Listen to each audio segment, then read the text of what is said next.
Who's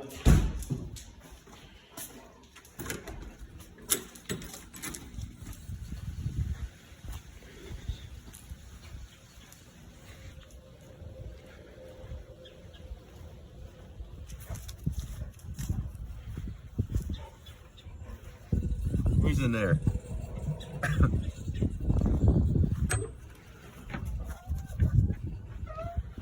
What are you doing? Get over here. Come on. Water looks good. Food looks good.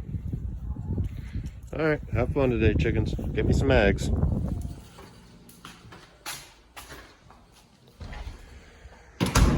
Oh boy, where do we start? Put the dog in and get some coffee. Well, I don't have any coffee, so we're gonna have to go with Monster today. Guess we should take care of some JK problems first this morning. Add some oil to the old girl. Just gotta love Jeep Wranglers. This early model with the 3.8 liter V6, terrible. She drinks about 1 quart every 1,000 miles, sometimes a little bit more. And sometimes I don't remember to top her off, so we run around with no oil in it. But can't complain, it's pretty reliable. You just gotta make sure she ain't thirsty.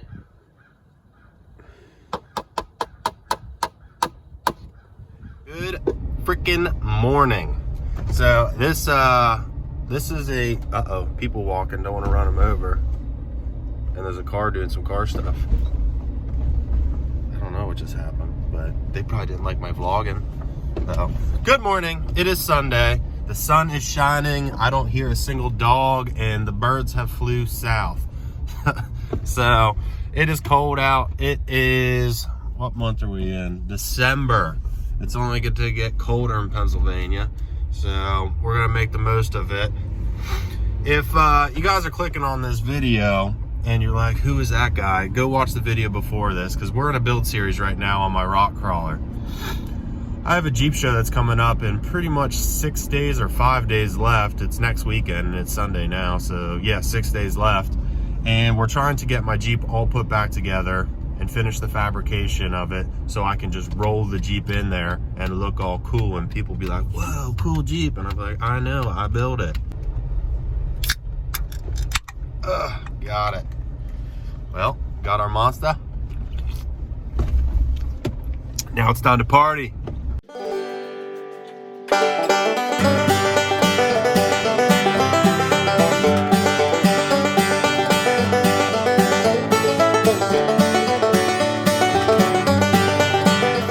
Get some heat in here.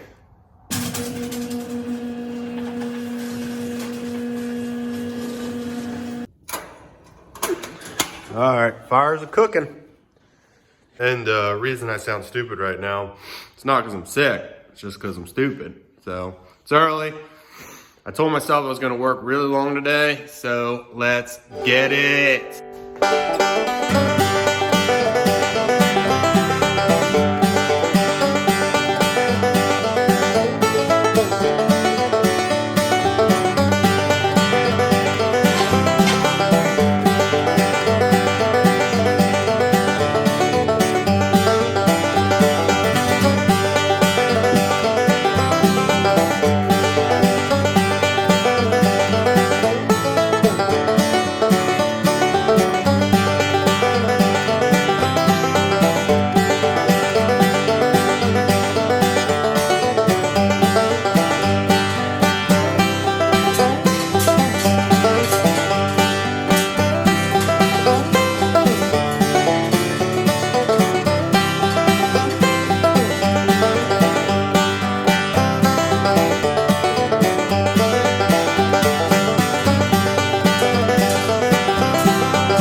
That axle moved over out of the way. That thing is heavy. So got that on jack stands out of the way. Now we got to work on getting the drivetrain pulled out of the Jeep. After that, I think we'll go ahead and pull the rear end. That way she's just floating on the jack stands, and then pop the body off. Well, I thought that was gonna slide right out, but I forgot that I have to loosen up my transmission cross member first. So let's get a jack and a jack stand under here. We'll support the transmission, drop this cross member, and then we should be able to take this transfer case, slide it right back out between everything here, and then down out of the way. All right, now the fun part. Getting this transfer case to slide out of there, which I think we should be able to do fairly easy. I just don't know if you guys can be able to see anything or not.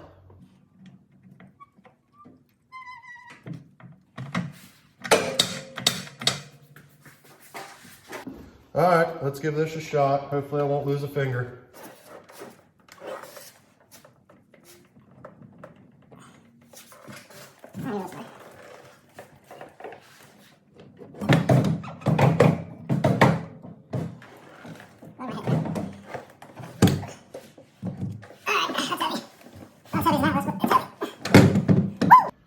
Wasn't as bad as I thought it was going to be. So I'm glad it fits out between all of my framing here. So let's get this slid out and we'll work on the engine and trans.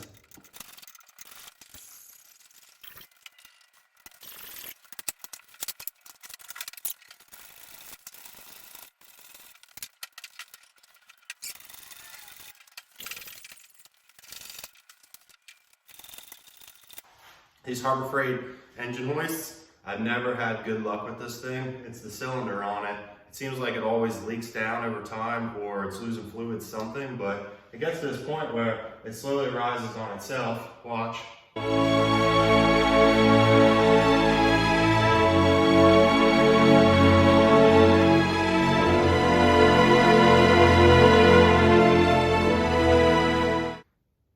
So this is going terrible. The engine hoist loses pressure, or it won't build pressure or something. It needs bled out. I don't know, but I ran into this once before, and it takes forever to jack up an engine, a body, something, an axle with this hoist. So check back in 1 second and the engine will be on the ground. There you have it. The engine has made it onto the ground with the transmission. I don't have a good place to keep it, so it's just gonna end up sitting there. Next big thing, rear axle, gotta get that out of the way. And then we're gonna be yanking the body off and throwing it over here. Try to make some usable workspace in the garage.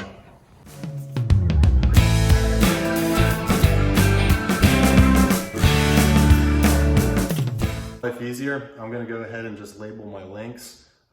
Left rear, lower, left rear upper, so on and so forth. That way when I go back together, the rear end's pretty much aligned, it's close enough. That I can do some fine tuning, but I don't want a bunch of guesswork. So I'm just gonna label the ends of it, make it a little bit easier when I go back together.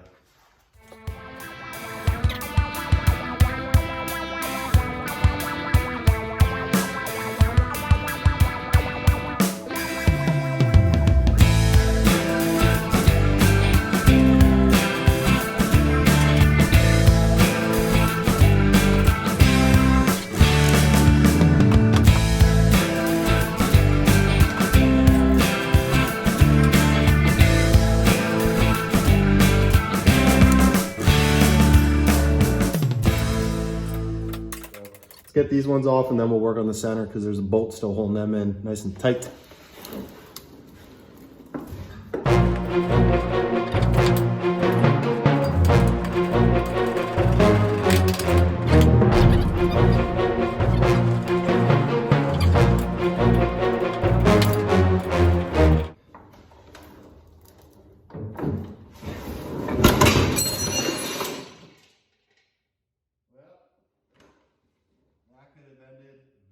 Very badly.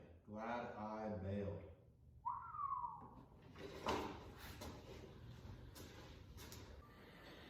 I did it, boys. I did it. You know the meme, but did you die? I didn't. Somehow I didn't. Well, taking a peek here, analyze the situation a little bit more.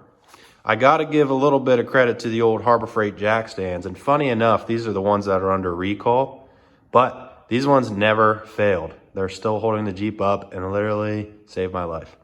So that jack stand right there, I knocked over whenever I was just moving some stuff around. But yeah, they're still holding the Jeep up. The only thing that came down on was the rear of the frame. Everything else looks like it's in decent shape still. Nothing looks tweaked.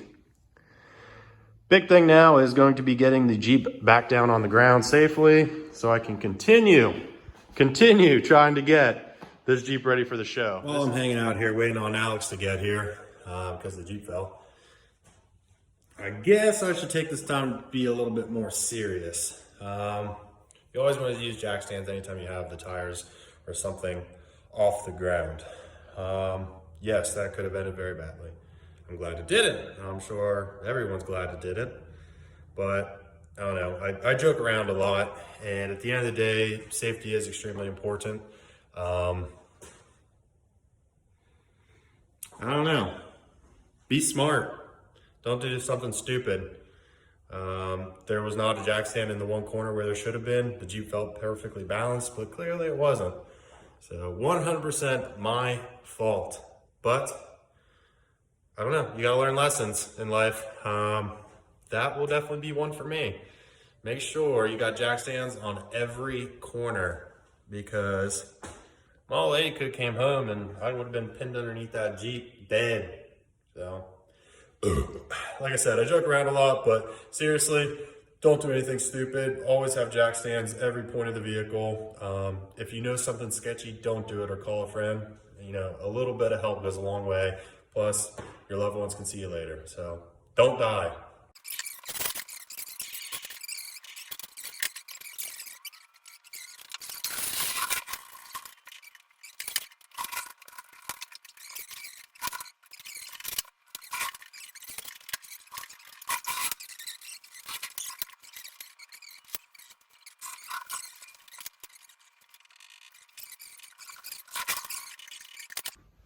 All right, just got back from my mother's house to get my straps. So I got those now. The plan is to go ahead and pull the body off of the frame without dying. So that shouldn't be as hard to achieve, but yeah, I don't know. I was thinking about it while I was driving. Pretty thankful that it didn't go any worse. So, oh well. Put it in the past, move forward, just be smarter with my decisions and play a little safer.